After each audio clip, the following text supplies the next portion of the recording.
Bonjour à toutes et à tous. Je m'appelle Simon Guedras. Je vais juste dire un tout petit mot d'introduction avant de laisser la parole à Claire Blandin qui a conçu et qui va animer cette table ronde. Je vais dire un tout petit mot à propos du GER Journalisme. Vous voyez que c'est écrit en partenariat avec le GER Journalisme. Le GER Journalisme, c'est le groupe d'études et de recherche journalisme, au pluriel, notez le S, nous y tenons, qui est un collectif qui rassemble aujourd'hui 160 chercheurs francophones, essentiellement françaises, français, mais plus largement francophones, qui s'intéressent au journalisme, c'est-à-dire qui cherchent à travailler sur le journalisme, les médias, l'information d'actualité, et donc de produire des travaux de recherche sur ces sujets-là. Le GER Journalisme se donne plusieurs missions, une mission de mise en relation des chercheurs entre eux, de partage d'expériences, de recherche, de collaboration entre les chercheurs, et puis une mission, et c'est pour ça qu'on fait ces ateliers, de dialogue entre le monde de la recherche sur le journalisme, sur les journalismes, et les professionnels de ce secteur-là et le grand public. Et donc, dans ce cadre-là, depuis plusieurs années, le GER organise des ateliers de rencontres chercheurs-journalistes dans le cadre des assises du journalisme. Et donc, cet atelier auquel vous allez assister, est le premier des deux ateliers que nous organisons. On fait traditionnellement un premier atelier sur une approche plus historique, qui est pilotée par Claire ici, donc en lien avec la thématique de l'année des assises, d'où l'histoire du fact-checking. Et puis, il y aura un deuxième atelier dans la succession, ce matin, dans cette même salle, sur des questions un peu plus contemporaines, qui a été conçu, qui est animé par deux collègues. Et on vous invite chaleureusement également à y assister. Voilà, merci pour votre présence nombreuse, et je laisse la place aux intervenants. Merci beaucoup, Simon. Oui, effectivement, c'est le premier des deux ateliers recherche dans le cadre de ces assises du journalisme.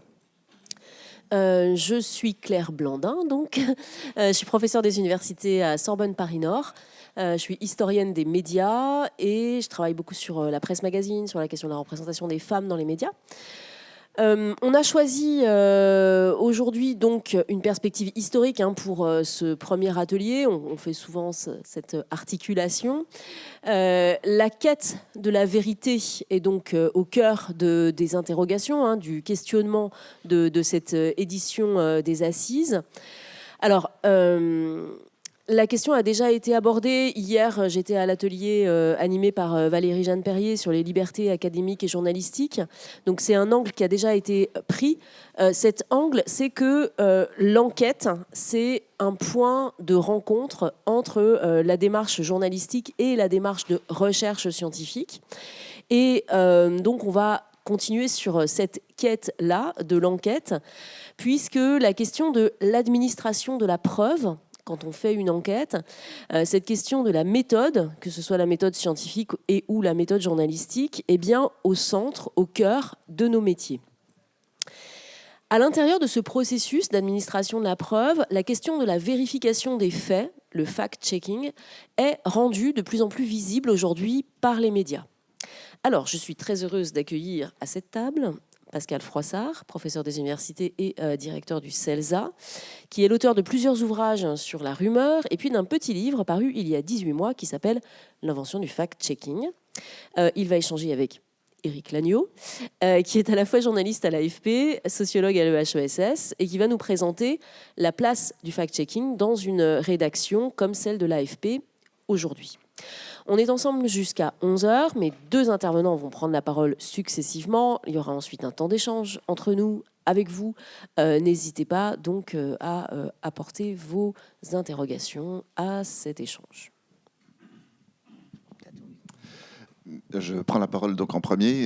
Je vais vous exposer très rapidement effectivement les quelques travaux que j'ai faits sur l'histoire du fact-checking, en vous expliquant comment j'y suis arrivé. Parce que, évidemment, si vraiment j'arrive à vous intéresser, il n'y a qu'à se servir et à aller regarder et à lire ce qui a été écrit. En revanche, le making-of n'est pas écrit. Et donc, je vais vous parler du making-of. Je suis arrivé au fact-checking, en fait, par la rumeur. La rumeur était mon objet fétiche. Je m'interrogeais sur les questions épistémologiques, ontologiques, qu'est-ce que c'est qu'une rumeur. Visiblement, tout le monde savait, sauf moi, et donc ça m'intéressait d'apprendre, au bout de plusieurs dizaines d'années de travail là-dessus, ce que les autres avaient à dire là-dessus. Et en voulant travailler sur, en particulier, un aspect de la question de la rumeur, qui était la lutte contre la rumeur, je me suis dit, tiens, si je faisais une histoire de la lutte contre la rumeur. Alors, très volontaire, je me suis plongé dans la bibliographie, j'ai fait un état de l'art, et pour m'apercevoir assez vite qu'il y avait très peu d'ouvrages ou de documents ou d'études sur l'histoire de cette vérification, qui est quand même effectivement la base du métier journalistique. Mais la vérification est d'abord le mot fact-checking, même la notion de fact-checking est quelque chose qui a beaucoup évolué et qui continue à évoluer. Donc là, il a fallu que je m'interroge sur les conditions d'énonciation finalement de ce fait-là, de qu'est-ce que c'est que la vérification. En fait, tous les journalistes font toujours de la vérification en permanence. On n'en a jamais parlé en tant que tel avant une certaine date.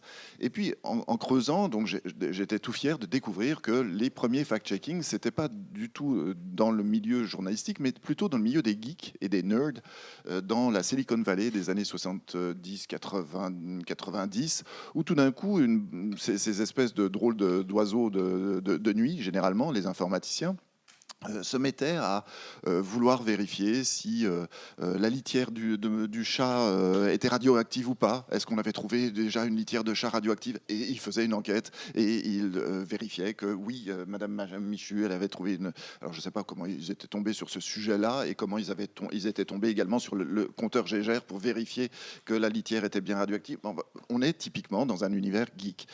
Et puis, je me suis dit, c'est quand même étrange que ce soit le seul moment où la vérification, comment dire, soit revendiquée comme un des beaux-arts. Et j'ai continué à chercher. Alors évidemment, en passant par les recherches sur le journalisme, où il y a une revendication, mais la revendication du fact-checking, elle est assez postérieure, enfin tardive. C'est les années 2000, 90-2000, où là, en particulier aux États-Unis, il y a des journalistes qui vont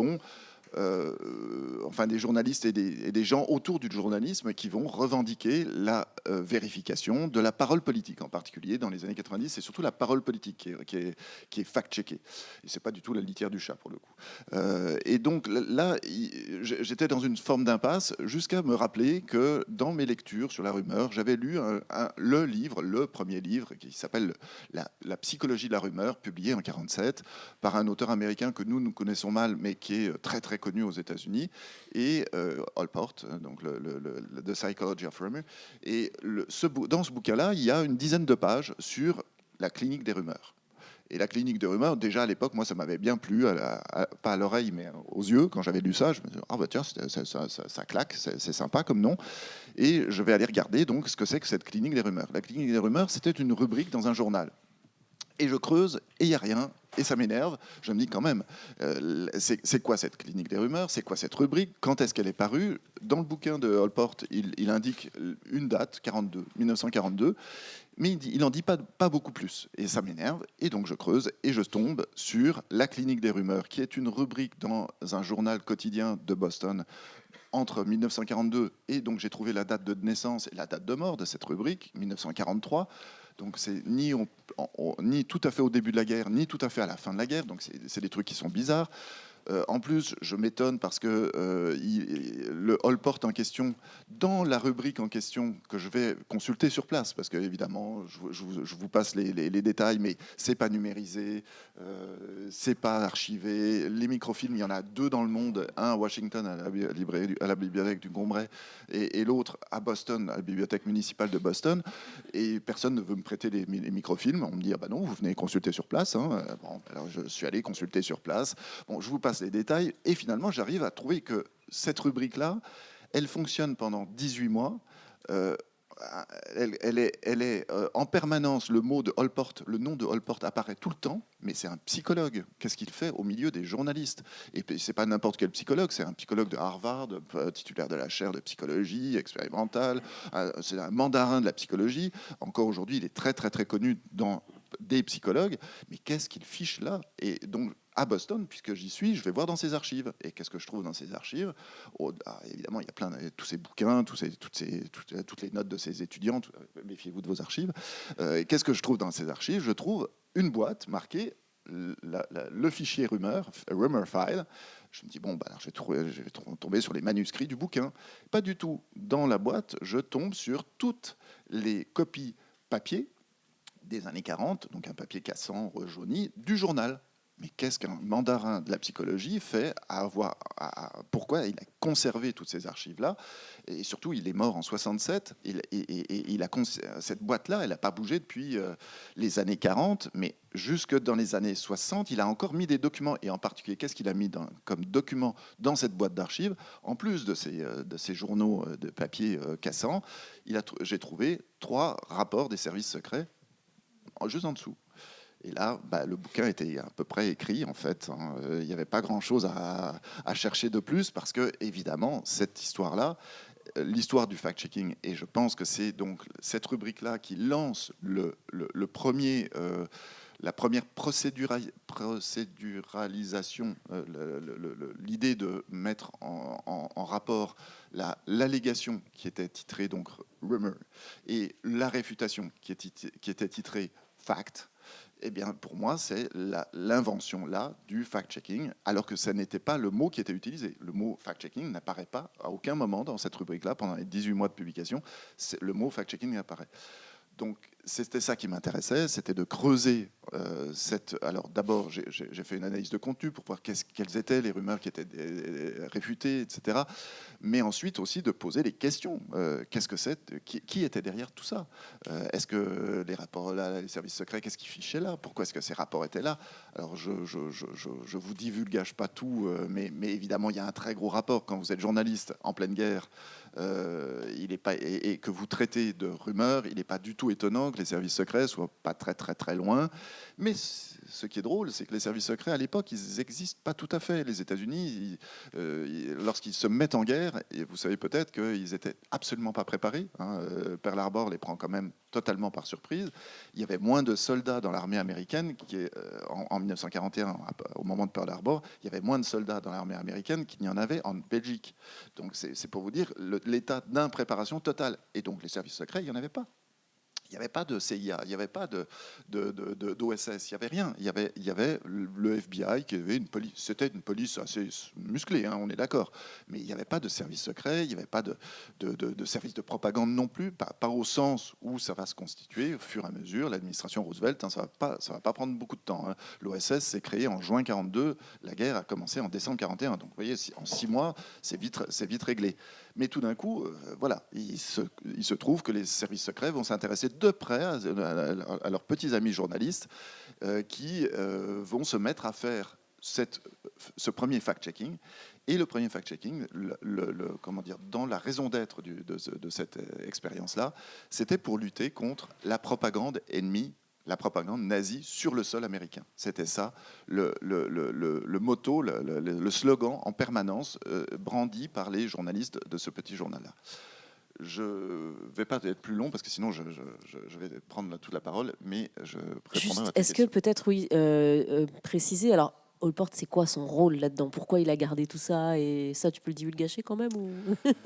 Alors oui, mais c'est la pire des questions que tu puisses me Pardon. poser, puisque c'est la question à laquelle je n'ai pas trouvé de smoking gun, comme on dit.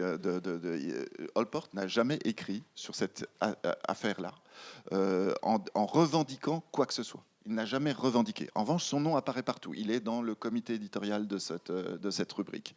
Il a placé son doctorant comme le seul salarié extérieur à cette rubrique, parce que naturellement, une rubrique comme ça ne marche pas si vous faites juste un appel au lecteur en disant « Envoyez-nous-moi les rumeurs, je vais les réfuter ». Il faut qu'il y ait du personnel derrière ça. Et donc, en particulier, ce doctorant-là, il a est-ce que c'est sous les ordres de Allport? Donc, d'où ma prudence. J'en sais rien, mais c'était son doctorant tout de même. Il a monté un réseau d'indices pour faire remonter toutes les rumeurs. Parce que, évidemment, les rumeurs, c'est pas quelque chose de dépolitisé. Il y a à la fois une approche pragmatique et à la fois une approche politique. Et puis, à la fin de la guerre, Allport va avoir, comment dire, la seule revendication qu'il va avoir, c'est dans un des rapports des services secrets que je trouve dans la boîte d'archives, là, il a été débriefé par les services secrets à la fin de la guerre. Parce que les services secrets se sont dit, tiens, si jamais il y avait une autre guerre, qu'est-ce qu'on ferait? Est-ce qu'on ne ferait pas bien d'avoir un peu d'expérience pour... Et donc, ils vont voir Allport en disant, c'est vous l'initiateur. Et il dit pas oui. Il dit pas oui. Il dit non, c'est-à-dire que s'il fallait le refaire, oh ben, au lieu de le faire, donc là, la rubrique, elle était hebdomadaire, oh, je la ferais quotidienne. Bon, mais voilà, c'est la seule revendication qu'il a. Donc c'est très étonnant. Récemment, j'ai encore... Alors, il n'y a plus de personnes de vivants, évidemment, de cette époque-là. Il y a quand même un de ces anciens étudiants que je connais bien et à qui j'ai récemment échangé en disant, mais est-ce que vous êtes d'accord avec l'idée de patriotisme scientifique ? Et lui, qui connaissait donc bien Allport, pour avoir travaillé avec lui ensuite, me dit oui, c'est une très bonne dénomination. Et c'est peut-être ça que j'arriverai, enfin c'est comme ça que j'arriverai à répondre en disant voilà, c'est un psychologue qui se retrouve dans une situation de guerre. En fait, Allport est très proche de l'administration Roosevelt. Il n'a jamais voulu se mettre dans des comités, prendre des responsabilités, mais il était très proche dans tous les think tanks là, de l'époque. Là, il est très très proche de tout.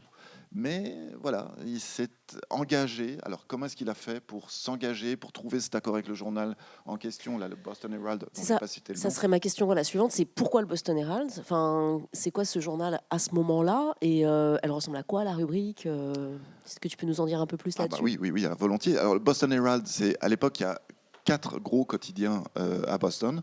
C'est l'époque, les années 40, hein, vous le savez, c'est l'époque reine, c'est le climax de la presse. Enfin, il y a énormément de quotidiens en nombre de titres, il y a énormément de tirages. Là, il y en a 4 à Boston.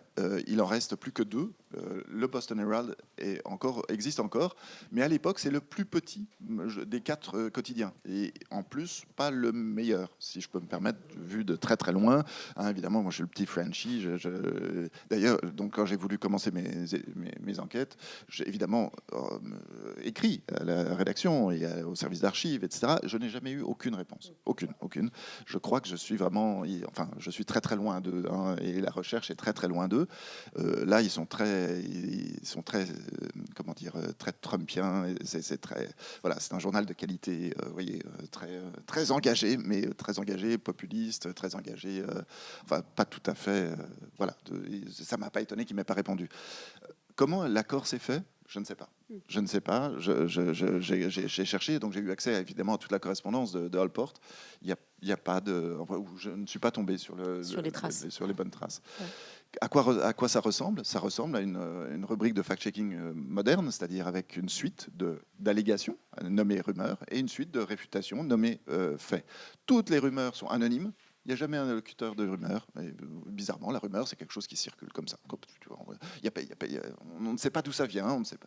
Ce qui est gênant, c'est extrêmement gênant. En revanche, ça correspond parfaitement au stéréotype que nous tous dans la salle, nous partageons, c'est la rumeur est anonyme. Oh bah, c'est sûr que si on la présente comme anonyme, elle apparaît anonyme, en effet. En revanche, toutes les réfutations sont sourcées. Il y a toujours une source. Et dans 2/3 des cas, j'ai calculé que dans 2/3 des cas, la source est officielle. Soit l'armée américaine, soit les services secrets, soit la police, soit des services gouvernementaux. Donc là, il y a aussi une forme très particulière du journalisme. C'est non seulement un journalisme de chambre, ce dont Eric pourra ensuite peut-être parler, mais en plus, c'est un journalisme, alors, de notre point de vue aujourd'hui, des années 2020, on dirait un journalisme complaisant, enfin, ou un journalisme assis, plus que de chambre. C'est-à-dire, les journalistes qui réfutaient, ils étaient au téléphone et ils téléphonaient au FBI. Mais c'est pas que ça. C'est aussi, on le voit dans la rhétorique, un moment de très grande tension aux États-Unis où il y a une menace extérieure très forte qui est le nazisme d'un côté et surtout la menace japonaise, hein, qui est beaucoup plus forte qu'on l'imagine parce que nous on l'a pas vécu. Ça c'est la menace extérieure, mais il y a une menace intérieure que nous ignorons également, mais que nous avons bien connue. C'est la menace nazie interne. C'est-à-dire que les nazis aux États-Unis, ils existaient vraiment. Ils étaient vraiment là. Ils ont vraiment défilé, le bras levé, sur la 5e avenue. On a des photos, et quand on les voit, c'est assez fascinant. Donc la menace, quand vous êtes en guerre, qu'elle vienne de l'extérieur ou de l'intérieur, il faut la combattre. L'idée de se battre contre les rumeurs, c'était de se battre aussi contre cette menace intérieure, contre l'antisémitisme qui était absolument épidémique aux États-Unis entre 1938 et aujourd'hui. Non, disons en 1942, c'est sûr qu'il était très fort. Et donc là, c'est aussi contre ça qu'ils ont voulu lutter. Donc le patriotisme scientifique, il est vraiment complet. C'est contre le nazisme intérieur et extérieur. Merci beaucoup. On reviendra à Boston un peu après. On va faire un saut dans le temps et dans l'espace pour arriver à l'AFP. Et je te laisse la parole, Eric, donc sur qu'est-ce que c'est que le fact-checking à l'AFP, comment c'est arrivé à l'AFP, depuis quand est-ce que cette démarche apparaît clairement? Merci Claire et merci pour l'invitation.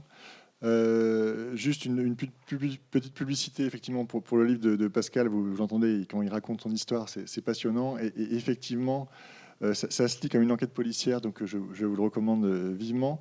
D'autant que, et je vais peut-être commencer par là parce que je pense qu'il faut resituer l'histoire du fact-checking à l'AFP dans cette histoire du fact-checking dans le journalisme, donc je vais essayer d'être assez rapide, mais je pense que c'est important de préciser ça.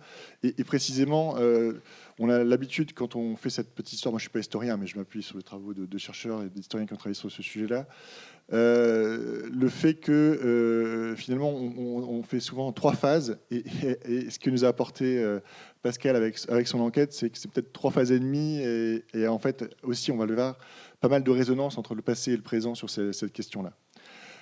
Juste préciser aussi peut-être que comme j'ai ma double casquette, que donc je suis à la fois journaliste à l'AFP, où j'ai longtemps travaillé au service des sports, puis au service politique, et depuis 2 ans donc je suis au service de l'investigation numérique, c'est-à-dire le service qui à l'AFP a en charge cette question du fact-checking.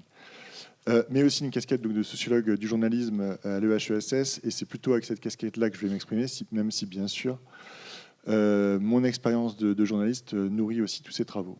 Alors, donc, un petit focus rapide sur cette histoire du fact-checking dans le journalisme. En fait, on distingue souvent 3 phases.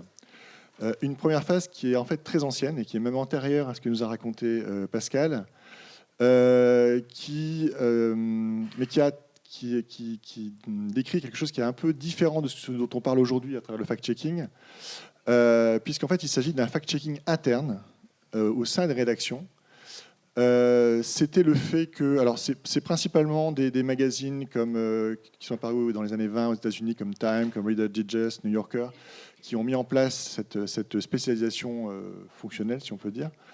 En fait, c'est quoi ? C'est aller un peu plus loin que ce que font aujourd'hui encore les secrétaires de rédaction ou les gens qui travaillent sur les desks quand ils relient et ils valident des papiers, des articles.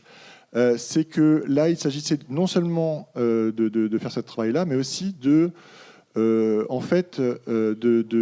vérifier ce que le journaliste avait fait comme travail avec ses sources. Et ça allait jusqu'à rappeler les sources pour vérifier qu'elles avaient bien dit ce que le journaliste lui faisait dire. Donc c'était vraiment aller... D'ailleurs, parfois ces services, on les appelle ça des research departments. Et donc l'idée, c'était vraiment d'une vérification très poussée du travail des journalistes avant publication. Donc vous voyez, c'est une forme très particulière parce que c'est du fact-checking interne et surtout a priori, donc avant la publication. Ce qui va être très différent de ce qu'on va voir apparaître, alors effectivement, comme l'a dit Pascal, dans les années 90, surtout 2000 en fait, avec la première apparition de ce qu'on a appelé le fact-checking politique ou le fact-checking de vérification des déclarations des personnalités publiques. Donc là, l'idée, c'est que les journalistes se rendent compte que quand même, les personnalités politiques, enfin pas que publiques en général, mais politiques notamment, ont quand même tendance à s'arranger pas mal avec la question de la vérité, et qu'à un moment donné, c'est fait aussi partie du travail des journalistes de vérifier ce qu'ils racontent, d'aller voir dans les chiffres, d'aller voir dans les propos antérieurs, bref, d'enquêter pour vérifier les paroles des personnalités publiques. Ce qu'il faut retenir, c'est aussi que ces premières expériences, notamment le site Fact Check en 2003, c'est une initiative au départ académique à l'université. Ensuite, ça va être souvent des blogs de journalistes comme Fact Checker, qui était tenu par un journaliste du Washington Post qui s'appelle Michael Dobbs. Et puis progressivement, ces blogs vont se transformer en rubriques et il va y avoir un véritable essor en 2016, par exemple, parce que souvent c'est en lien avec les élections présidentielles, aux États-Unis notamment, que ça se développe. En 2016, il y aura pas moins de 41 sites actifs sur la question du fact-checking. Et en France, dans la même période, sur cette même première vague du fact-checking, on a pareil, à la même logique, un blog Désintox créé par un journaliste de Libération qui s'appelle Cédric Mathieu, qui ensuite va devenir une rubrique, puis Désintox va devenir Check News, que vous connaissez, qui existe encore. La même chose avec les décodeurs au monde. Enfin, voilà, je ne vais pas faire toute la liste. Je renvoie notamment pour une petite synthèse au livre de quelqu'un qui est ici, qui est Laurent, enfin qui est dans ces lieux, qui est Laurent Bigot, qui est le directeur de l'école de journalisme de Tours, qui a écrit un très bon bouquin sur le sujet. Donc voilà, première phase, il s'agit surtout de vérifier les déclarations des personnalités publiques et politiques. Et puis, on va avoir une phase suivante qui va apparaître après 2016, à la suite à la fois du Brexit et de la première élection de Donald Trump, où en fait les réseaux sociaux et notamment des plateformes comme Facebook vont se retrouver sur la sellette pour le rôle qu'elles ont pu jouer dans une désinformation qui a pu nourrir ces résultats politiques.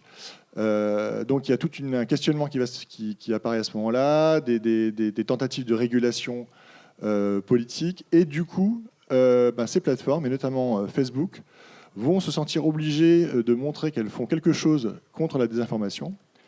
Et en l'occurrence, elles vont, pour ce qui est de Facebook, de Meta, ils vont lancer un vaste programme de fact-checking où en fait ils vont financer le travail des fact-checkers pour vérifier, cette fois-ci non pas principalement, même si ça ne disparaît pas, les déclarations des personnalités publiques, mais pour vérifier en fait, toutes les rumeurs, informations approximatives ou fausses qui circulent sur les réseaux sociaux. Et c'est là où on arrive donc dans la phase qui est la phase plus contemporaine. Alors, avant d'arriver sur la question de l'AFP dans tout ça, préciser que du fait de cette déjà un peu longue histoire et de ces évolutions, je voudrais juste préciser que sur la question du débat sur le fact-checking, c'est toujours un peu compliqué de savoir en fait de quel fact-checking on parle quand on veut critiquer ou évaluer, parce qu'effectivement, il y a eu des formes qui ont pas mal évolué dans le temps. Ce qu'il me semble important de souligner, c'est qu'il y a dans la communauté des fact-checkers, parce que je vais vous expliquer qu'en fait, il y a l'apparition d'une spécialisation journalistique dédiée à ces questions-là, à côté de la profession classique de journaliste, même si pour une part, c'est des journalistes comme moi qui viennent de la filière classique qui y travaillent aujourd'hui. Mais il y a vraiment une logique de spécialisation qui s'est mise en place. Ça aussi bien aux États-Unis qu'en France, en Europe, partout s'est développé le fact-checking. Mais ce qu'il faut bien avoir en tête, c'est que il y a un fonctionnement en communauté avec beaucoup d'interactions entre les fact-checkers, et c'est un point sur lequel je reviendrai, mais sur lequel il faut insister, avec un assez fort degré de réflexivité au sein des fact-checkers sur, en fait, puisqu'en fait, la question de base qui est posée aux fact-checkers, c'est de réinterroger une opération très ancienne, constitutive même du journalisme, qui est la vérification, mais la reposer sous de nouvelles formes, la réinterroger, y compris donc sur la question du rapport aux experts, sur le rapport de quelles preuves on peut avoir. Bon, bref. Donc il y a vraiment une dimension très importante de réflexivité sur laquelle je vais insister. Ce qui veut dire aussi que les pratiques ont pu évoluer dans le temps et que certaines choses ont pu être, qui étaient, à mon sens, très critiquables dans les premières phases, ont pu être modifiées, corrigées. J'en prends quelques exemples. Dans les premières phases du fact-checking, vous aviez, alors bon, il y avait un côté un peu marketing de mettre des Pinocchio avec 4 nez, 5 nez de Pinocchio. Et puis il y avait surtout le côté il y avait aussi certains qui avaient tenté de faire c'est vrai à 10%, c'est vrai à 40%, c'est vrai à 80%. Bon, alors, on voit bien le côté un peu voilà, marketing du truc. Après, je pense que pour un journaliste comme pour un scientifique, vrai à 80%, je ne sais pas ce que ça peut vouloir dire. Et clairement, voilà, c'est le genre d'expériences qui ont été abandonnées. D'autres types d'expériences qui ont été en fait aussi beaucoup critiquées, et pour, là aussi, en tout cas pour une bonne partie des fact-checkers, on y a renoncé, c'est la question du fact-checking en direct. Parce que là, ça pose aussi beaucoup de questions. Alors, il y a des enjeux, hein, notamment par rapport au débat dans la présidentielle. Voilà, il y a des vrais enjeux, mais il y a une vraie difficulté à mener ce travail de fact-checking, surtout avec les critères dont je vais vous parler et les exigences qu'on a pour le faire en direct. C'est très problématique. Et donc, j'en viens à cette question de comment l'AFP est arrivé au fact-checking. Alors, ce qui est intéressant, donc déjà, pour cadrer les choses, donc ce que vous devez savoir, c'est que l'AFP aujourd'hui est un des acteurs majeurs à l'échelle mondiale du fact-checking, puisque le service d'investigation numérique de l'AFP, c'est à peu près 130 journalistes aujourd'hui, ce qui veut dire que c'est à peu près, on est à peu près 1500 journalistes à temps plein à l'AFP. Donc ça fait presque 10% des journalistes de l'AFP qui sont dédiés à cette question du fact-checking et de l'investigation numérique. Donc effectivement, dans une étude récente, l'économiste Julia Cagé, qui a fait une étude sur justement l'efficacité du fact-checking et notamment à l'AFP, signalait qu'effectivement l'AFP est un market leader dans ce domaine, dans la question du fact-checking. Parce qu'effectivement, on a un réseau qui couvre l'ensemble de la planète, avec des fact-checkers, je vais vous expliquer ça un peu plus en détail, mais qui travaillent dans de nombreuses langues, 26 langues aujourd'hui. Puisque ce qu'il faut savoir, alors, pour ceux qui sont curieux, qui veulent voir un peu à quoi ça ressemble, je vous conseille d'aller voir sur Internet le site qui s'appelle AFP Factuel, où vous allez voir les fact-checks proposés aujourd'hui par l'AFP en français. Mais ce qu'il faut savoir, c'est que ce site en français, vous avez sa déclinaison dans donc 26 langues. Donc vous pouvez avoir celui en bulgare, en roumain, en slovaque, en finlandais, en suédois. Enfin bref, je ne vous fais pas toute la liste. Là, je ne parle que de la partie Europe parce que c'est celle dont je m'occupe. Mais bon, il y a la même chose dans d'autres langues et d'autres régions du monde. Ce qu'il faut savoir, donc, c'est qu'à l'AFP, on est typiquement dans cette histoire de développement d'une spécialisation journalistique particulière dont je vous ai parlé.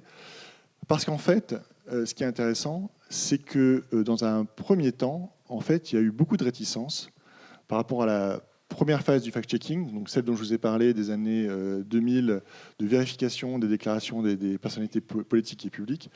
Il y a eu pas mal de réticences en fait par rapport à ce fact-checking-là en interne. Alors si vous voulez, on pourra revenir pour expliquer un peu pourquoi, d'où viennent ces réticences. Mais ce qui fait qu'on avait essayé de créer un format spécifique de dépêche qui s'appelait le format vérification.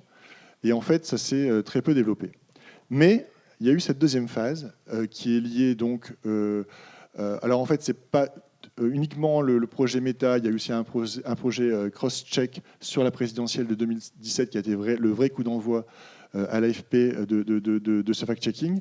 Mais donc progressivement, on a commencé tout petit avec quelques journalistes travaillant sur la France et quelques autres pays. Et puis progressivement, on est monté en régime jusqu'à arriver au niveau dont je vous ai parlé, c'est-à-dire d'avoir vraiment un réseau mondial consacré à en fait, la surveillance de ce qui se passe sur les réseaux sociaux de tous les pays qu'on couvre.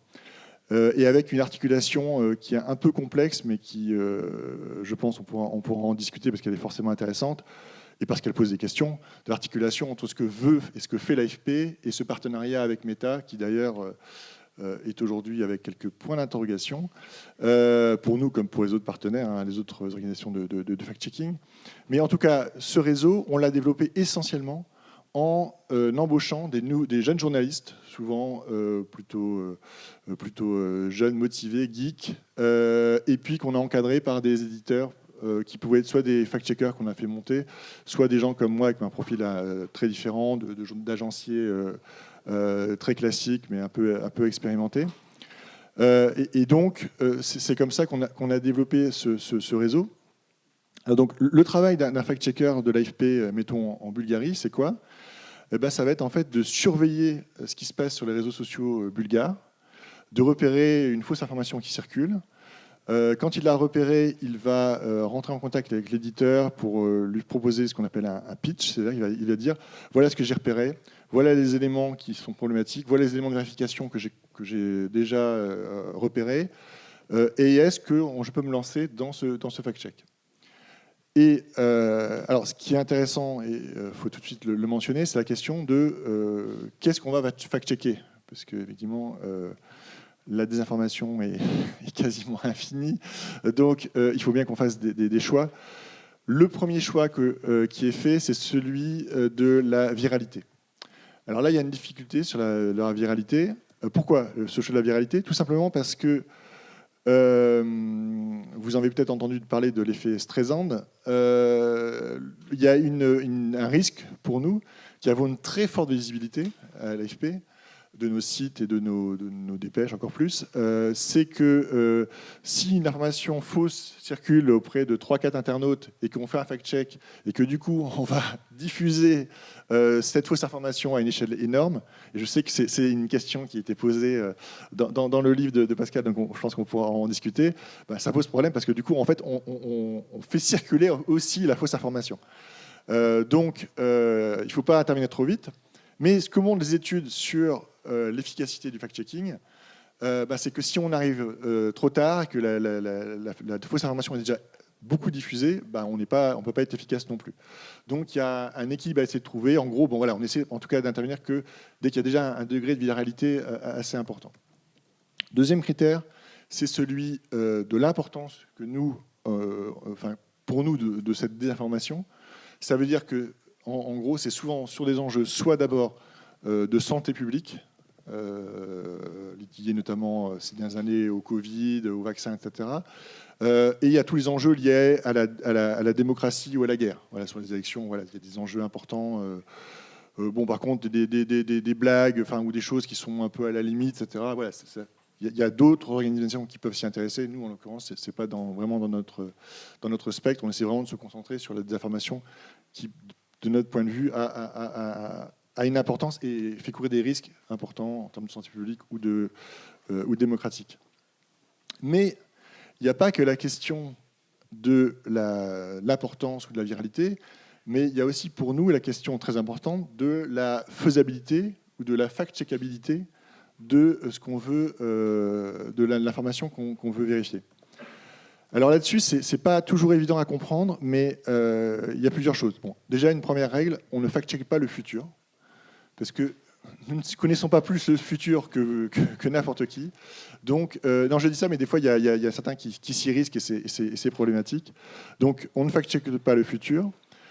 Bien évidemment, et ça c'est dans le contrat aussi avec Meta, on ne fact-check pas les opinions. Les opinions sont libres, ce n'est pas les sujets. Nous, on fact-check les faits, ou les informations vraies ou fausses. Mais après, il y a des choses plus... Il faut rentrer un peu dans le détail du métier, de la technicité du métier. Ce qui est très important aussi à comprendre, c'est qu'il y a aussi une question de... Alors, en termes sociologiques ou linguistiques, on parlerait d'indexicalité du claim, de l'affirmation que nous, on va interroger. Je vais vous donner un exemple précis. Depuis 2022, il y a vous le savez, une désinformation énorme liée à la guerre en Ukraine, notamment contre Zelensky, qui aurait plein de défauts, mais notamment qui serait un corrompu de première. Et donc, on voit fleurir très régulièrement sur les réseaux sociaux de tous les pays d'Europe et d'ailleurs, une information comme quoi Zelensky a acheté un yacht ici, une villa là-bas, tout ça avec l'argent qu'il a détourné de l'aide américaine ou européenne.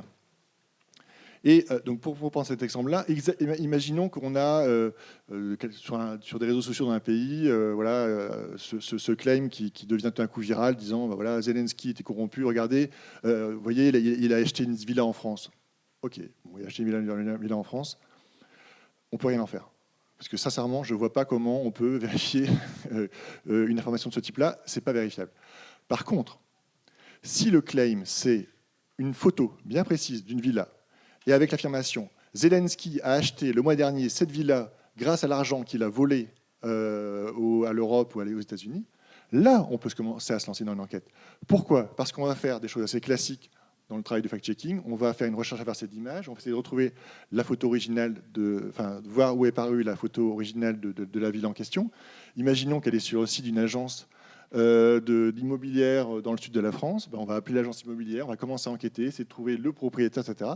Et à l'arrivée, si tous les éléments se mettent en place, on pourra dire non, cette villa-là, qui est sur la photo, on peut vous affirmer que Zelensky ne l'a pas acheté grâce à l'argent qu'il a détourné, parce qu'elle appartient à un tel, etc. Mais on pourra le faire que si on est vraiment sûr à 100% de nos affirmations.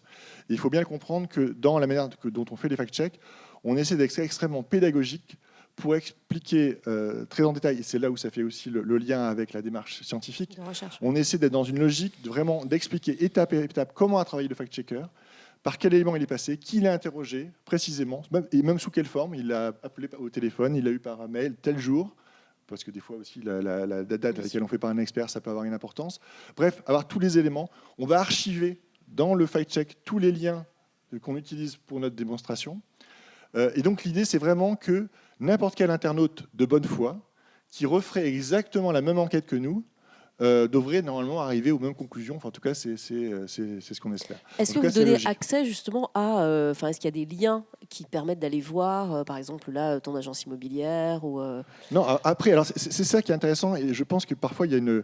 Et encore plus aujourd'hui, parce que je pense qu'on va en parler à l'ère de l'IA et de la nouvelle désinformation liée à l'IA, il y a une extrême focalisation sur les outils technologiques et les outils techniques. Alors, ils ont leur importance, c'est ce que j'ai dit, avec des recherches inversées d'images, mais qui sont finalement assez simples à faire, et des questions de géolocalisation aussi, des images, des vidéos, la temporalité de telle ou telle vidéo, telle photo.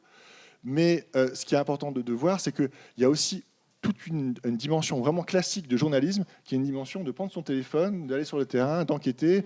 Ça nous arrive régulièrement d'envoyer des journalistes sur le terrain pour si on, je sais pas, s'il y a des soi-disant une image sur Times Square avec Zelensky qui est raillé, etc. On va sur Times Square, on dit non, c'est pas ça qui est sur Times Square en ce moment. Je pose cette question parce que ça a été un enjeu, je pense, quand Mediapart faisait sa boîte noire, enfin cet enjeu d'aller donner un accès aux sources justement dans la démarche de fact-checking, et que c'est une question qu'on se pose beaucoup en publication scientifique aujourd'hui, c'est-à-dire comment donner accès aux données de la recherche, parce que les publications en ligne nous le permettent aujourd'hui.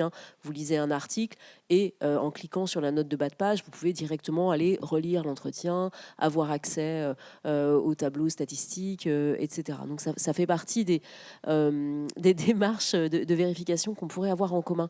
Tu parles des réseaux sociaux, ça veut dire que votre activité de fact-checking, elle ne porte que sur les réseaux sociaux ? Non, il faut le préciser, parce que là, j'ai beaucoup dit les choses qui étaient en lien avec le programme Meta, mais il y a un enjeu très important pour nous qui est évidemment de garder le contrôle éditorial de ce qu'on veut faire en matière de fact-checking. Ça veut dire que, d'abord, on a le contrôle complet sur les sites qui sont à nous, qui sont les sites de l'AFP, sur lesquels on fait nos fact-checks. Après, il peut y avoir des contraintes, on pourra en discuter si vous voulez, par rapport au contrat avec Meta, dans ce qu'on peut... oui, parce que faut que je le précise tout de suite. Le contrat à Meta va un peu plus loin que ça, parce qu'en fait, et c'est pas que pour nous, pour l'AFP, c'est pour tous les partenaires qu'il peut avoir dans le monde entier sur le fact-checking, c'est qu'il met à disposition un outil pour essayer de nous aider à détecter les fausses informations qui circulent sur les réseaux sociaux du pays en question. Donc c'est souvent des posts qui vont être signalés par des internautes, etc., en disant tiens c'est bizarre, machin chose. Donc on a accès à des choses qui nous sont un peu proposées.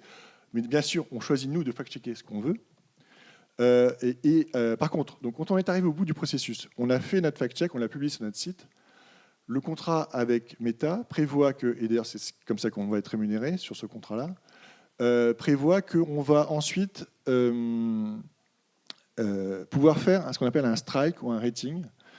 C'est quoi ? C'est une fois qu'on a le post Facebook, par exemple bulgare, qu'on avait repéré, où la fausse information circulait, on va lui faire un rating, c'est-à-dire que sur la page de l'internaute en question, l'information problématique ou fausse va être grisée. Et il va y avoir un message disant « Attention, cette information a été fact-checkée par une organisation de fact-checking. Si vous cliquez une fois, vous êtes renvoyé sur le site de l'AFP Factuel ou du partenaire de fact-checking qui a fait le fact-check. Donc vous allez pouvoir lire le fact-check. Si vous double-cliquez, vous continuez à pouvoir accéder au fact-check en question, enfin au post en question, au contenu de départ. Et après, à ce moment-là, c'est encore plus compliqué, il y a un process qui se met en place d'appels possibles de la part de l'internaute, parce qu'il peut ne pas être d'accord avec notre verdict. Donc en l'occurrence, ça va faire qu'il va nous envoyer un mail en disant je ne suis pas d'accord, je ne comprends pas pourquoi vous avez fait ça. Et donc là, on peut rentrer un dialogue. Alors, bon, ce dialogue, il peut être de niveaux différents. Des fois, on tombe sur des internautes tout à fait de bonne foi qui vont parfois jusqu'à corriger leur poste, et à ce moment-là, on enlève le rating. Mais voilà, il ne faut pas se leurrer. Des fois, on a aussi des insultes, des menaces de mort, etc. Voilà, parce que les gens ne sont pas du tout contents qu'on soit intervenu. Mais ça ne va pas jusqu'à la suppression d'un poste. Alors, nous, on ne supprime rien, puisque tout ce qu'on fait méta, là, je veux dire. c'est méta. Non, en fait, ce que va faire méta, c'est que si quelqu'un a souvent des strikes de ce type-là, il va réduire la viralité de ses posts, en fait. Voilà. Enfin, en tout cas, c'était tel que ça fonctionnait jusqu'à présent. Mais donc, je précise pourquoi, parce que sur l'articulation entre ce que nous on fait et ce que veut Meta, Meta a aussi une règle très importante, une contrainte très forte pour nous, qui est que ce rating ou ce strike, on peut le faire sur un individu lambda, un internaute lambda, mais on ne peut pas le faire sur une personnalité politique. Donc même si on a jugé que ce qu'a raconté Trump, machin chose, est complètement faux, on ne peut pas, Trump n'est plus sur Meta, mais on ne pourrait pas aller striker sa page. Et ça, c'est vrai dans tous les pays dans lesquels on intervient. Mais je précise bien que ça, c'est uniquement au niveau des strikes et des ratings prévus avec l'outil Meta.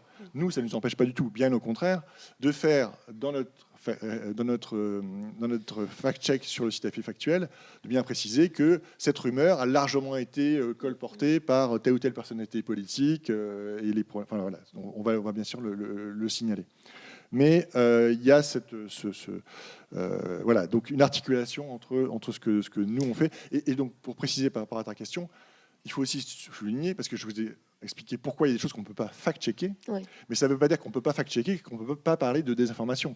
Parce qu'il y a des informations qui ne sont pas justement de l'ordre du suivant indexical pour qu'on puisse être fact-checké tel quel.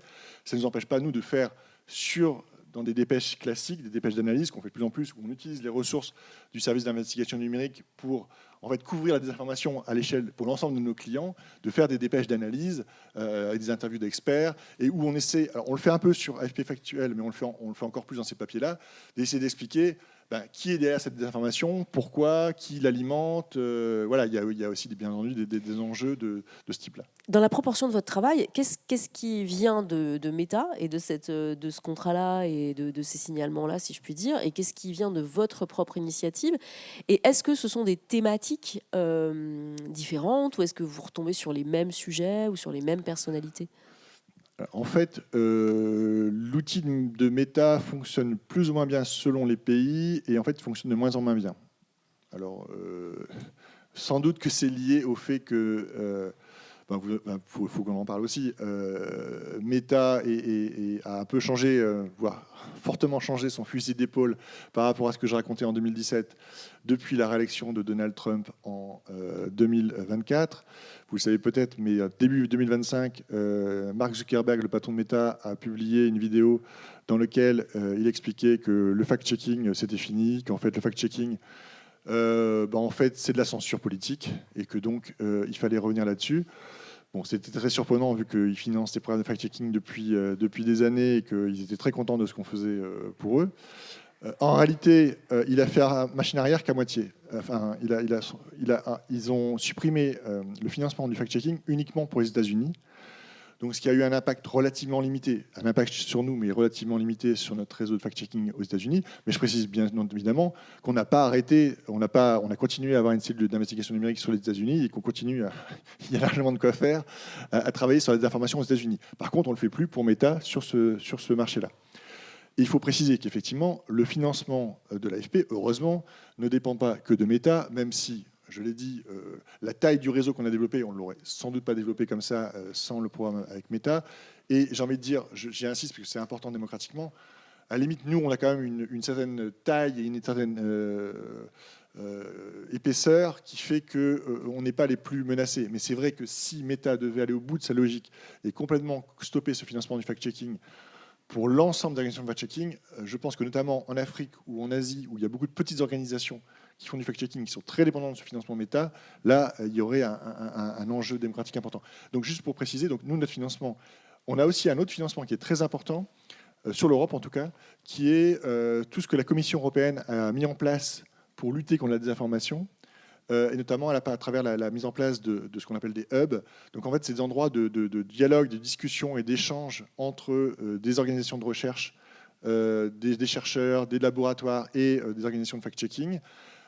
Pour la France, il y en a un qui s'appelle De Facto, et dans la salle, on a Arnaud et Flore, qui sont les représentants qui pilotent ce projet pour la France. Mais on en a comme ça 8, je pense, enfin pour l'AFP, 8 dans lesquels on est partenaire sur, voilà, qui apportent aussi des sources de financement. Et puis, on a aussi la force de l'AFP, c'est qu'aussi on fait le choix, et on l'a bien affirmé, qu'on continuera, quoi qu'il en soit, à travailler sur la désinformation, parce que c'est devenu un sujet tout simplement majeur. Dans les autres pays, ce sont aussi des agences. Je trouve ça assez intéressant parce que ça remet en fait les agences dans cette économie de l'information à une place particulière. Autant nous, des fois, on a été un peu dépassés par certaines... nos deux concurrents principaux, qui sont Reuters ou AP, sur certains sujets, ont souvent pris la balle au bond avant nous. Mais là, en l'occurrence, sur le fact-checking, c'est vraiment nous qui avons été les premiers à vraiment s'impliquer dans le sujet.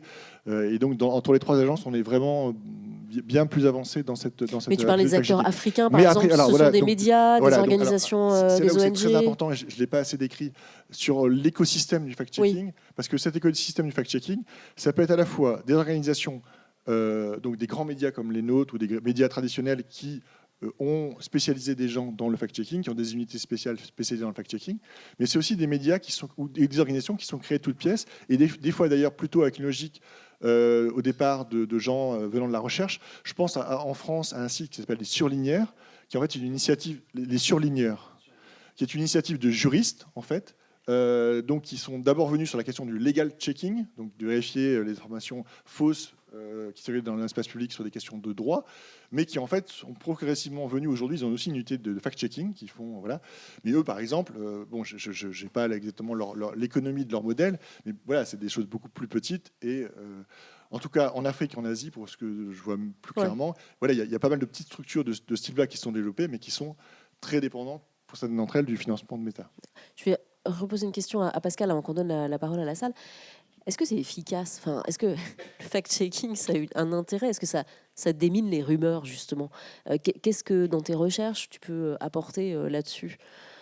Alors, si la fameuse rubrique en question de Boston a trouvé sa fin en décembre 1943, il y a une raison que j'ai cherchée et que j'ai trouvée assez facilement, finalement, parce que les services secrets s'en sont mêlés et se sont justement poser cette question-là. Donc des civils s'occupent de faire de la contre-propagande nazie, très bien. Eh bien, nous allons évaluer leur action. Et donc là, comme je vous le disais tout à l'heure, l'état d'impréparation dans les années 40 était tel qu'il n'y avait pas de ressources internes dans les agences de renseignement pour savoir évaluer ce genre d'effets. Est-ce que la réfutation est une bonne manière de faire de l'information publique ? Ils ont confié des missions à des sociologues de l'époque, des sociologues des médias. Il se trouve que la sociologie des médias, c'est les mêmes années, c'est les mêmes milieux, c'est les mêmes moments où ça se développe. Et donc, il y a en particulier un petit sociologue de rien du tout, Paul Lazarsfeld, donc je fais de l'ironie parce que c'est un des grands auteurs que nous enseignons tous dans les départements d'Infocom, évidemment. Aujourd'hui, à l'époque, c'était donc un jeune chercheur, et Paul Lazarsfeld va se faire missionner par une des agences de renseignement pour évaluer un de ces programmes de réfutation. Alors, il se trouve qu'il n'évalue pas le programme que moi j'ai étudié, qui est cette clinique des rumeurs. Il va évaluer une émission radiophonique qui passait à peu près à la même période dans un gros réseau radiophonique de l'époque, et où les journalistes mettaient en scène Hitler qui racontait une grosse bêtise, une bonne grosse fake news, on dirait aujourd'hui. Et puis ensuite, il mettait en scène des comédiens qui jouaient le rôle du détective, le rôle du pompier, le rôle du médecin, le rôle et qui apportaient une réfutation.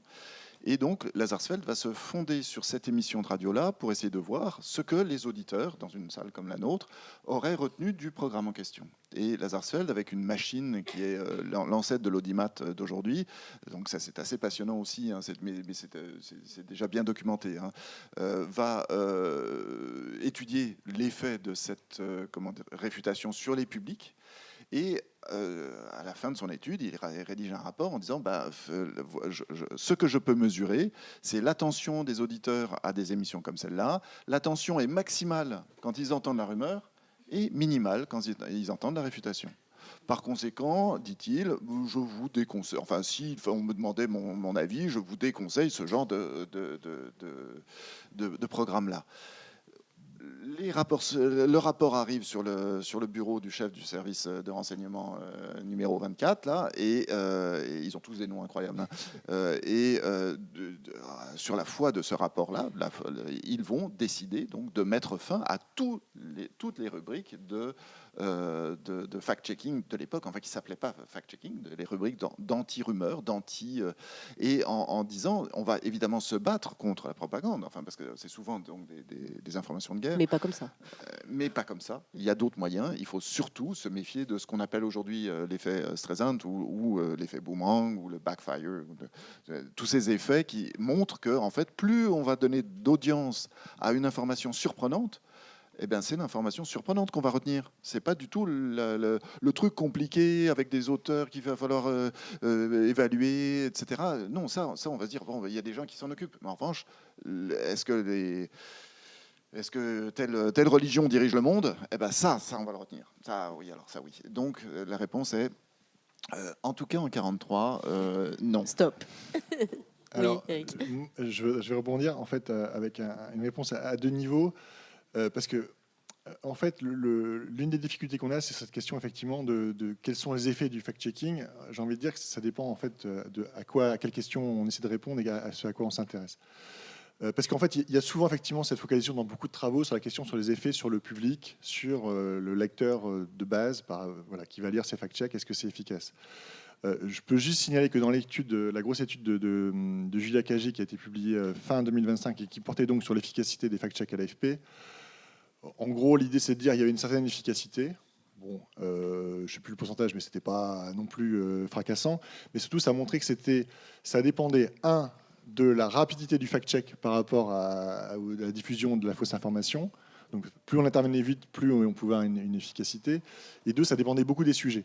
Il y a des sujets sur lesquels, finalement, ça ne prenait pas trop, la santé, etc., pas autant qu'on le voudrait. C'était plus efficace sur les questions liées aux guerres en Ukraine ou à Gaza. Là, ça marchait un peu mieux. Mais justement, moi, le déplacement que je propose et que je fais dans mes travaux, c'est que je pense que... Bon, donc on peut s'intéresser aux effets sur l'individu lambda, souvent avec des approches très psychologisantes. Moi, ce qui m'intéresse aussi, c'est deux autres choses. C'est les effets sur le débat public et les effets sur le journalisme. Moi, la première question qui m'intéresse dans mes travaux, c'est ce que le fact-checking fait au journalisme. En l'occurrence, ma proposition, alors encore une fois, je l'ai dit, le fact-checking, c'est plein de choses différentes, il y a des choses critiquables, des choses problématiques, mais moi, ce qui m'intéresse beaucoup, c'est de regarder comment le fact-checking, précisément parce qu'il réinterroge la question de la vérification, parce qu'il essaie de la complexifier, parce qu'il se confronte avec des chercheurs, notamment dans les hubs dont on a parlé. Parce que, voilà, moi, ce qui m'a frappé par rapport à ce que je connais habituellement du journalisme, voilà, c'est un endroit dans le journalisme où on discute beaucoup, on échange beaucoup, en interne, avec les chercheurs, etc. Ça remet du collectif. Il y a beaucoup de chercheurs qui viennent nous voir pour faire des enquêtes, pour regarder ouais. comment on travaille. Enfin, bref, il y a beaucoup d'interactions de ce type-là. Et tout ça, à l'arrivée, je pense, produit une très forte réflexivité collective, qui est très importante parce que du coup, voilà, ça permet d'améliorer les choses, de corriger. Et moi, par exemple, pour ce que j'ai pu étudier à l'AFP, parce que j'ai fait une thèse sur la question de l'objectivité à l'AFP, comment on produit de l'objectivité à l'AFP, moi, ce qui me paraît très intéressant par rapport à ce que j'ai pu observer, regarder et analyser au service de l'investigation numérique et au fact-checking, c'est que des limites ou des critiques qui étaient adressées au journalisme classique d'agence, par exemple, un des principaux... Voilà, le journalisme d'agence a plein de qualités, c'est pas moi qui dirais le contraire, mais il a par exemple souvent quelque chose sur lequel on critique, et à juste titre, qui est ce qu'on peut appeler son tropisme institutionnel. C'est-à-dire le fait que pour fonctionner l'agence, elle a besoin d'être d'abord reliée à tout un tas de sources officielles, institutionnelles, dans tous les secteurs qu'elle couvre. Ce qui veut dire aussi qu'il y a, en termes de pluralisme, de polyphonie, il y a certaines sources qui ont plus facilement accès à l'AFP, qui ont plus de facilité à faire passer leur discours, etc. À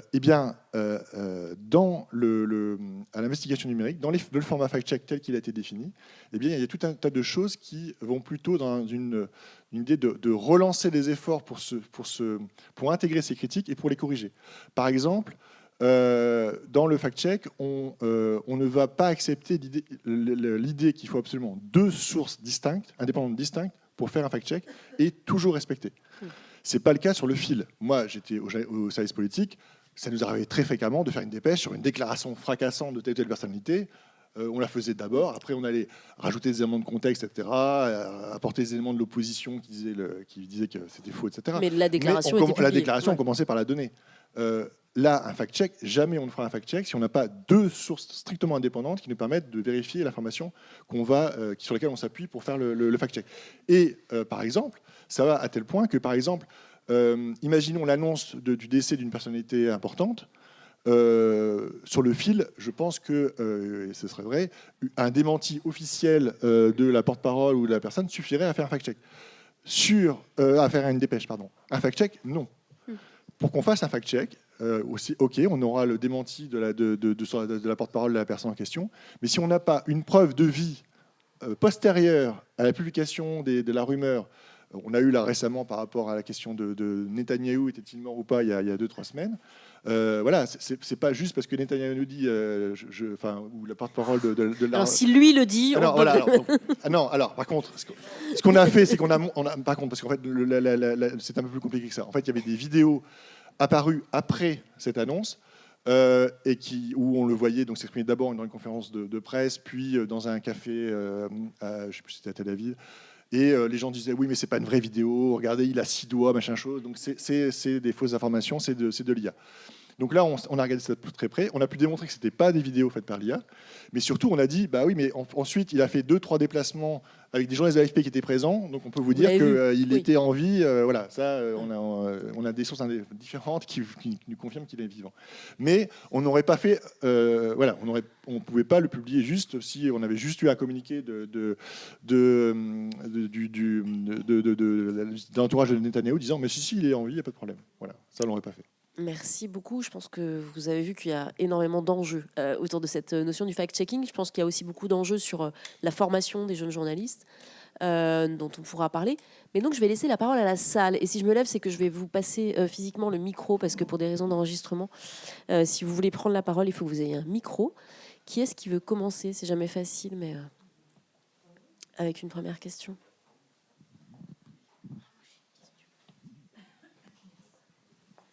Bonjour. Vous avez parlé de débat public et la place que ça pouvait prendre dans le débat public. Le débat public, c'est aussi tout à chacun. Enfin, c'est tout le monde. C'est pas que les journalistes, c'est pas que les profs, c'est pas que les élèves qui, heureusement, auraient été formés. Et du coup, je me pose une question en vous écoutant. C'est comment on fait pour savoir... si un média a été fact-checké, si une info a été réellement vérifiée, je sais pas, est-ce qu'il existe une forme de label, un truc, une petite étiquette qui ferait que on peut informer tout le monde réellement? Parce que quand je vois le nombre de mensonges d'experts, faux experts ou autres qui circulent, du coup, je me pose des questions. Merci. Oui, alors je peux peut-être dire un mot. Effectivement, il y a des débats en interne d'ailleurs sur la labellisation du travail des médias. C'est un débat important mais compliqué. Mais d'abord pour dire que, effectivement, et c'est ce qu'ont montré un certain nombre de travaux autour de la question du fact-checking, c'est de dire, très bien, on a développé des services spécialisés qui vont faire une vérification pointue, approfondie, etc. Mais si par ailleurs, dans le même temps, la dégradation, pour des raisons notamment économiques, de l'ensemble du secteur des médias fait que par ailleurs, dans l'ensemble des médias, on est plutôt moins rigoureux, moins regardant, on va trop vite, etc., et qu'on dit des bêtises, c'est un peu l'arbre qui cache la forêt. Donc ça, c'est une des critiques qui est formulée vis-à-vis du fact-checking. Et c'est là où ça fait le lien avec moi, ce que je vous disais sur, pour moi, l'enjeu, il est ce que le fact-checking fait au journalisme. C'est-à-dire que moi, l'enjeu, alors il est pour l'AFP, mais il est pour l'ensemble des médias, c'est comment les réflexions dont j'ai parlé au sein du fact-checking, la rediscussion de la question de la vérification, peuvent se diffuser dans l'ensemble de la profession et améliorer l'ensemble des pratiques et pas seulement celles ponctuelles, pointues des fact-checkers. Là-dessus, il y a un vrai enjeu. Et du coup, j'en profite parce qu'il y avait un troisième élément que je n'avais pas évoqué. Donc j'avais dit l'effet sur chacun d'entre nous individuellement, l'effet sur le journalisme, mais il y a aussi un effet sur le débat public. Et ça a été aussi pointé, et je pense que c'est très important. À travers le fact-checking, ça permet quand même d'avoir un certain nombre de garde-fous publics vis-à-vis de désinformations qui peuvent circuler, où on ne peut pas non plus raconter complètement n'importe quoi, parce qu'il y a quand même des endroits où on continue de dire que non, ça c'est faux, et on vous l'explique pourquoi par de A à Z. Donc ça, c'est quand même important aussi par rapport... Alors, encore une fois, ça n'empêchera pas des hommes politiques qui veulent, Trump le montre tous les jours, qui n'ont rien à cirer et qui vont continuer à raconter tout ce qu'ils veulent. Mais malgré tout, il reste quelques endroits où on essaie quand même de ne pas lâcher complètement sur ces questions de la vérité factuelle. Parce qu'après, il y a effectivement les opinions, les débats, c'est autre chose. Mais il y a une vérité factuelle qui mérite d'être défendue. Et c'est aussi ce que fait le fact-checking. Mais je suis complètement d'accord avec vous. Un des enjeux importants, c'est comment ça ne concernerait pas qu'une spécialisation, mais doit concerner l'ensemble du journalisme. Je rajouterais que la question du contrat de lecture ou du contrat de confiance ou de la confiance que l'on met dans le journalisme est une question qui existe depuis que le journalisme existe. En fait, il y a toujours eu une mise en doute de la parole journalistique, une mise en doute de la parole du débat public, ce qui est naturel. Mais ça prend aussi des formes étranges. Par exemple, le fait que les journaux, justement jusque dans les années 40 et même pour certains journaux bien plus tard, les journalistes ne signaient pas leurs articles. C'était la responsabilité collective du journal et une forme donc de confiance globale. C'est le journal qui se portait garant des pratiques de ces journalistes. Le fait qu'on ait aujourd'hui maintenant une revendication que tous les journalistes demandent à avoir leur signature, dans le monde il n'y a plus qu'un espace qui n'est pas signé, qui est l'édito, mais le reste c'est signé, fait aussi qu'on fait reporter sur les journalistes la responsabilité éditoriale, d'une certaine manière. Mais ça ne change pas le problème, en fait. Le problème, que la suspicion qu'on peut avoir, mais qui date, dans les illusions perdues, on voit que le journalisme aussi, c'est compliqué. Hein. Le métier de journaliste est un métier compliqué. Pour autant, est-ce qu'il faut tout mettre à la poubelle et recouvrir ce métier-là d'un doute universel? On peut peut-être trouver une gradation intéressante. Question suivante, monsieur. Moi, je m'appelle Nassim Kanga, je suis enseignant en école de journalisme à Abidjan.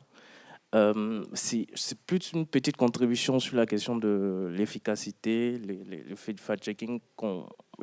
J'observe qu'on n'aborde pas beaucoup, peut-être après c'est lié au contexte. Mais moi, dans le contexte africain que j'observe très souvent, c'est que c'est vrai que ça ne limite pas les rumeurs et autres, mais ça a un avantage, ça fonctionne un peu comme un vaccin. Parce que ça éduque, ça a une portée pédagogique et qui permet désormais à des gens qui se sont rendus compte qu'ils ont été manipulés à développer une sorte de prudence, de doute, parce qu'ils ont pu, via un fact-checking précédent, repérer qu'il y avait de la désinformation qui avait circulé. Et en tout cas, pour nous, nos contextes où l'éducation aux médias est très nouvelle, récente, cette approche, cette portée du fact-checking qui n'a pas été anticipée dans sa conception, puisque à la base, quand le fact-checker fait son travail, ce n'est pas surtout pour ça.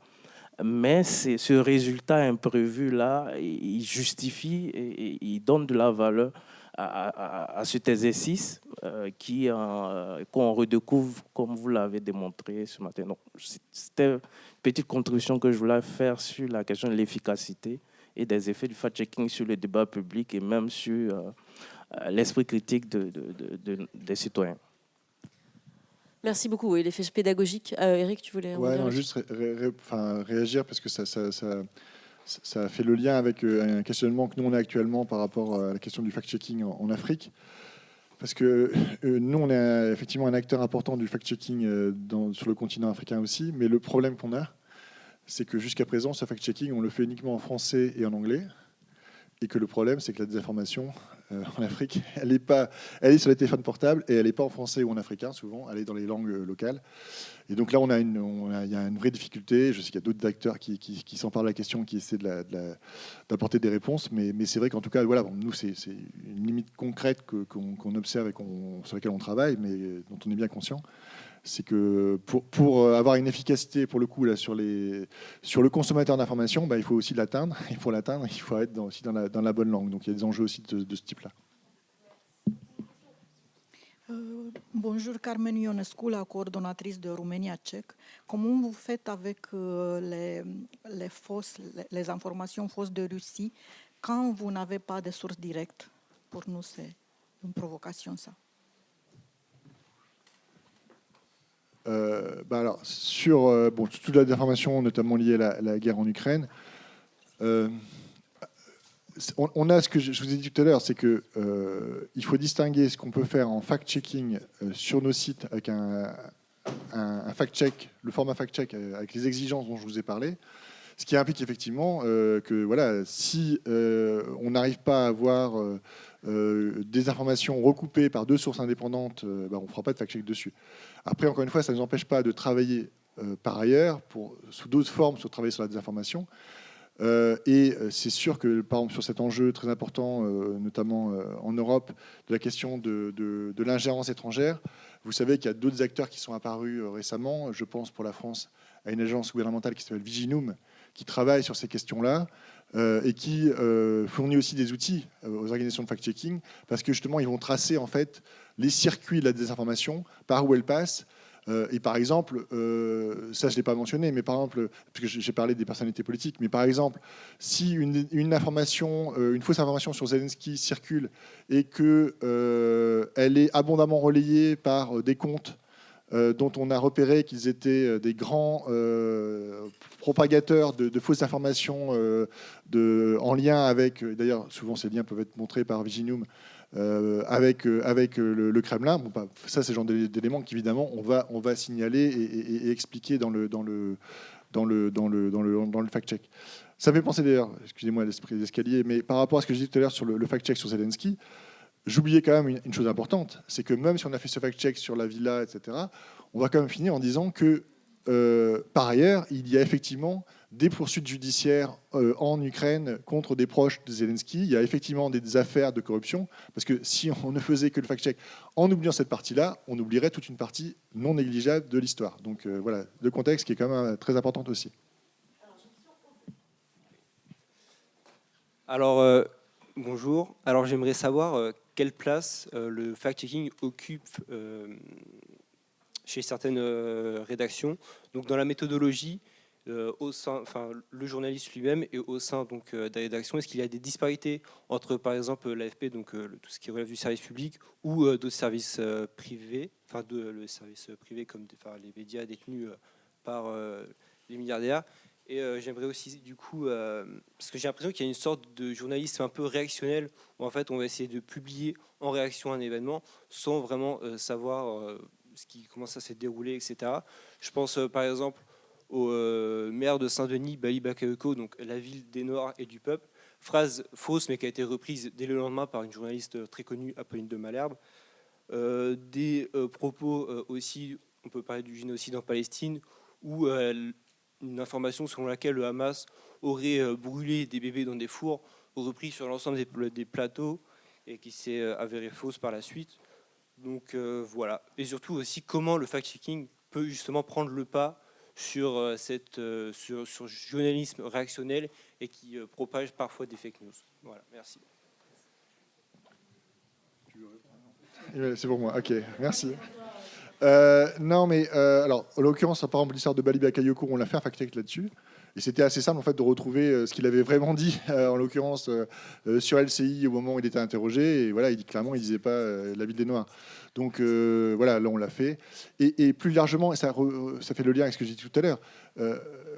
Nous, on a une palette large où le fact-check est un élément très important, mais c'est pas le seul dans lequel on peut s'appuyer pour travailler et interroger la désinformation. Donc par exemple, l'histoire dont vous parlez à Gaza, il y a des choses qu'on ne peut pas fact-checker immédiatement, mais ça ne nous empêche pas de faire des enquêtes pour montrer qui est derrière la désinformation d'un côté ou de l'autre sur tel ou tel phénomène, de faire des enquêtes. Et je vous dis, c'est pour ça que je vous appuie, enfin, je mets en avant ce que fait Viginum, mais d'autres aussi, institutions de recherche ou autres, qui nous permettent d'avoir des éléments, parce que là, effectivement, vous avez raison, c'est très important. On essaie de ne pas juste être là pour être dans le réactionnel et de dire, ben voilà, ça circule et c'est faux ou c'est approximatif, etc. On va essayer aussi d'aller plus loin et essayer d'expliquer d'où viennent les informations, pourquoi il y a cette désinformation, pourquoi parfois elle peut être efficace. Bref, on essaie aussi, là, en s'appuyant sur des experts, sur des études, pour réfléchir à la désinformation de manière globale et pas uniquement sur telle ou telle petite histoire. Et c'est vrai que c'est quelque chose sur lequel on réfléchit beaucoup, justement de ne pas tomber dans ce que moi j'appelle le fétichisme des petits faits, c'est-à-dire du fait de l'indexicalité dont j'ai parlé, se retrouver à être focalisé sur... parce que, par exemple, moi, au début, j'étais au service du fact-checking, précisément sur Gaza. On avait fait un fact-check sur une vidéo montrant l'armée israélienne en train de bombarder un bâtiment qui était présenté comme étant le Parlement de Gaza. Et donc, on avait fait une recherche sur cette vidéo, sur le bâtiment, etc. Et on avait démontré que ce bâtiment, c'était ailleurs, c'était pas du tout le Parlement de Gaza. Donc, on pouvait faire un fact-check, mais dans le même temps, on avait des informations fiables de plusieurs médias américains disant que le vrai Parlement de Gaza, dans le même temps, avait bel et bien été bombardé. Donc, effectivement... quand on fait un fact-check là-dessus, on va commencer par dire que le bâtiment a vraiment été bombardé, mais ça, c'est pas la bonne image. Parce que, voilà, juste dire... et ça, on en a beaucoup, des images ou des vidéos décontextualisées, réutilisées de manière différente. Il faut jamais oublier, c'est ce que je disais sur Zelensky, il faut jamais oublier la big picture. Parce que sinon, on est un peu ballotté, balayé par le flot d'informations quotidien, en oubliant de prendre le recul nécessaire. Je répondrai peut-être aussi par une autre casquette qui est le fait que je suis le directeur du CELSA, qui est une école de journalisme. Il y a bien dans la formation des journalistes des cours sur le fact-checking. Mais ça ne s'arrête pas là, en fait. Le métier, le fact-checking, c'est pas juste dans un cours, c'est dans tous les cours. C'est une pratique générale, c'est une posture, une attitude. Et donc, en fait, dans tous les cours, on va demander cette loi non écrite de la double référence, enfin, un cross-check, qu'il faut au moins deux sources indépendantes pour publier. C'est une loi non écrite. Ça ne veut pas dire qu'elle ne peut pas être transgressée par les journalistes sur le terrain. Mais c'est une exigence journalistique classique parmi d'autres. Et la réflexion sur l'objectivité journalistique, j'ai bien parlé de réflexion sur, je n'ai pas parlé d'objectivité journalistique, c'est bien aussi quelque chose qu'on va abreuver nos étudiants là-dessus. Maintenant, la pratique du journalisme est une pratique compliquée, complexe, et c'est pas parce qu'on est bien formé qu'on fait ensuite des bons journalistes. Et inversement, c'est pas parce qu'on les formerait mal qu'ils seraient mauvais. Mais pour aller au bout parce qu'on arrive bientôt à la fin de cette table ronde, moi, sur quoi j'insiste, j'ai dit tout le bien que je pensais du fact-checking, en quoi il pouvait être un outil de diffusion de bonnes pratiques à l'ensemble de la profession. Si on réfléchit plutôt sous l'autre angle de ses limites, j'en ai déjà dit quelques-unes, mais en fait, si on essaie d'y réfléchir, pour moi, les deux principales limites du fact-checking, c'est précisément que il se focalise sur l'opération de vérification. Et à juste titre, encore une fois, j'ai dit que c'était pour moi c'était un progrès. Mais évidemment, la production de l'information, la production des faits journalistiques, ça je l'avais montré de manière abondante dans ma thèse, c'est pas uniquement vérifier. C'est est-ce que les faits sont avérés, mais aussi quels sont les faits importants, quels sont les faits dont on veut parler, et l'interprétation de ces faits. Parce qu'en fait, les faits sont jamais sortis hors d'âge. Ils sont toujours reliés à un contexte, reliés à d'autres faits, et suivant les faits avec lesquels on les relie, on ne dit pas la même histoire.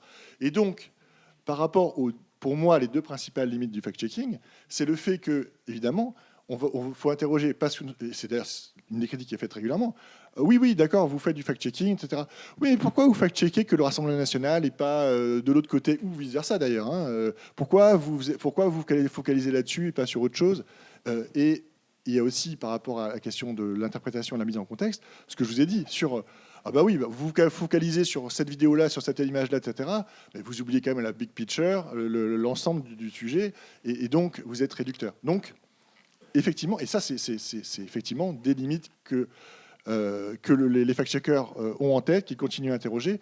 Mais encore une fois, moi, si j'ai une note un peu optimiste à mettre par rapport à ce sujet-là, dans le flot énorme qui est là des informations, je trouve que c'est intéressant, et c'est pas le seul lieu, bien sûr, mais c'est un des lieux où les professionnels et où la profession s'interrogent à nouveau frais sur ces règles traditionnelles et essaient de les remettre au goût du jour, de les adapter.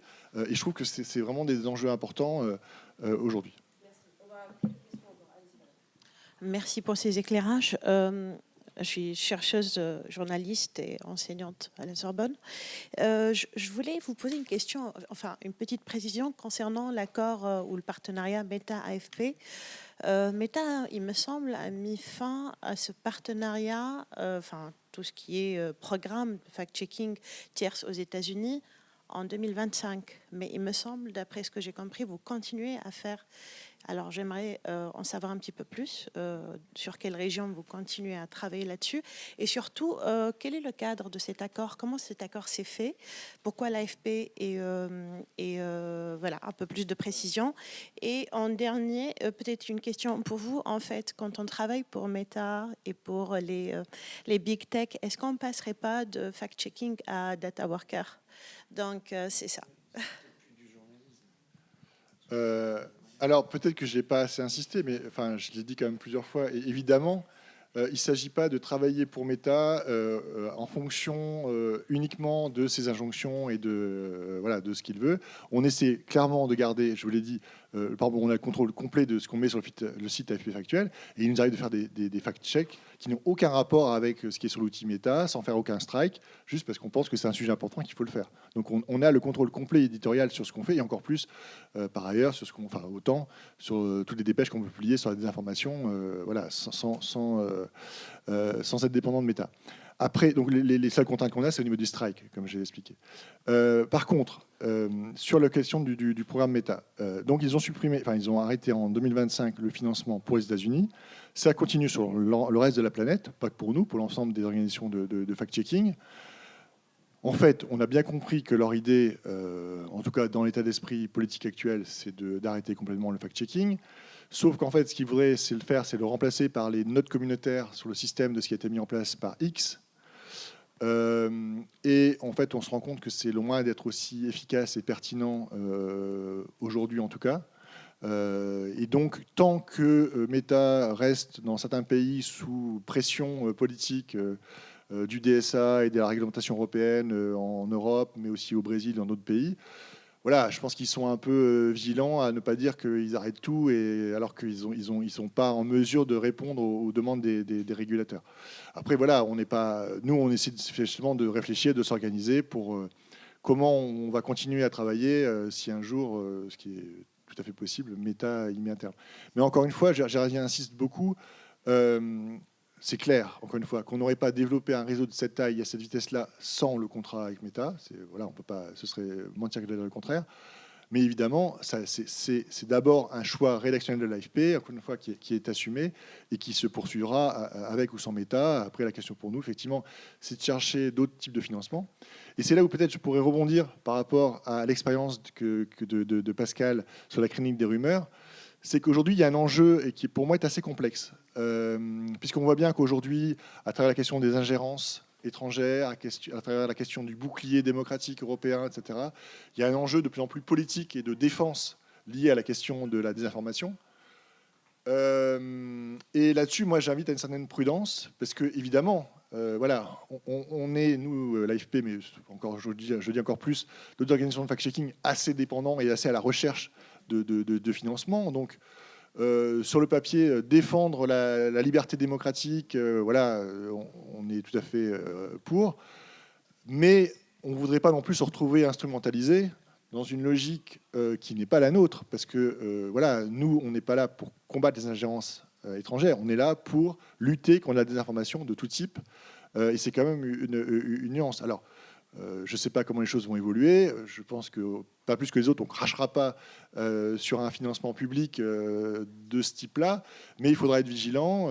Je vous signale, par exemple, il y a un chercheur qui connaît très bien ces sujets-là, qui a travaillé sur ce qu'on appelle les méthodes OSINT, mais en fait, ce que font le fact-checking, c'est très lié, donc il s'appelle Alan Deneville, qui vient de publier une note à la Fondation Jean Jaurès sur ce qu'il appelle le renouveau démocratique.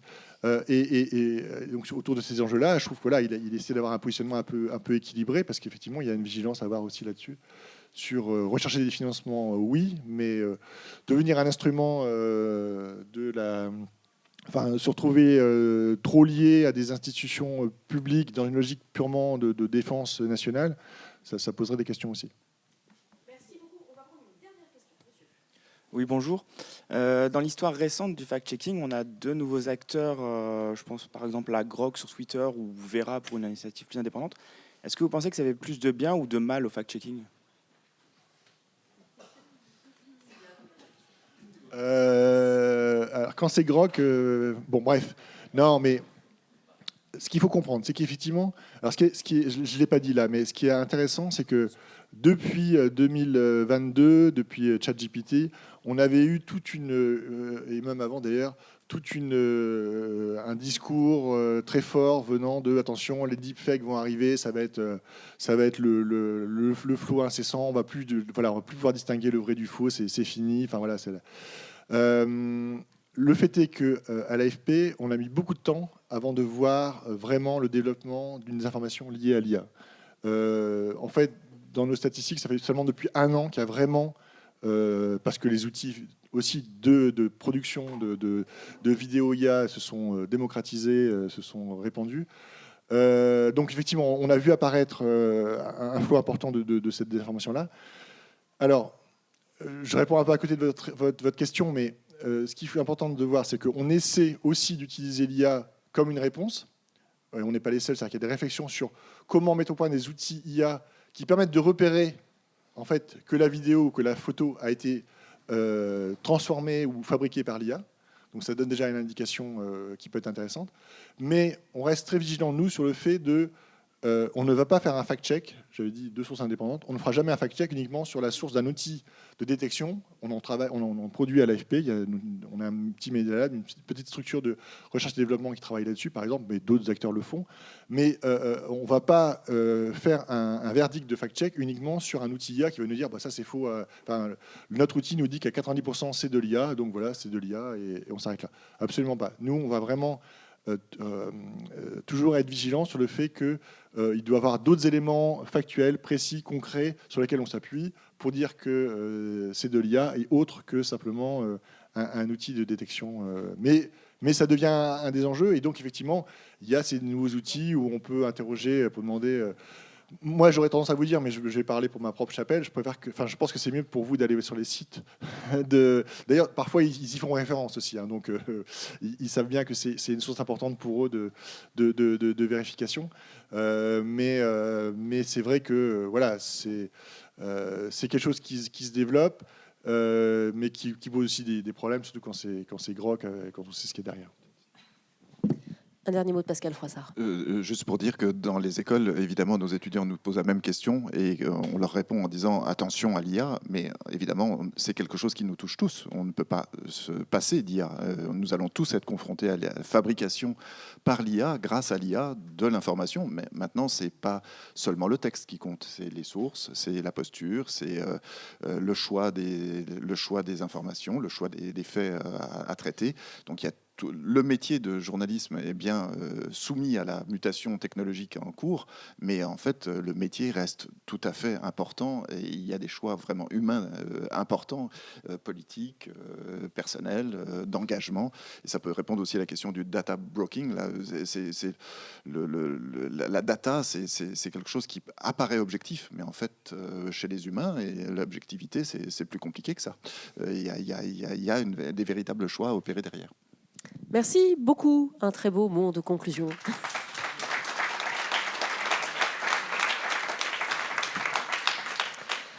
Nous terminons juste à l'heure pour que vous puissiez avoir une petite récréation et être de retour à 11h15 pour le deuxième atelier recherche organisé ici même par le GER Journalisme. Bonne suite d'assises.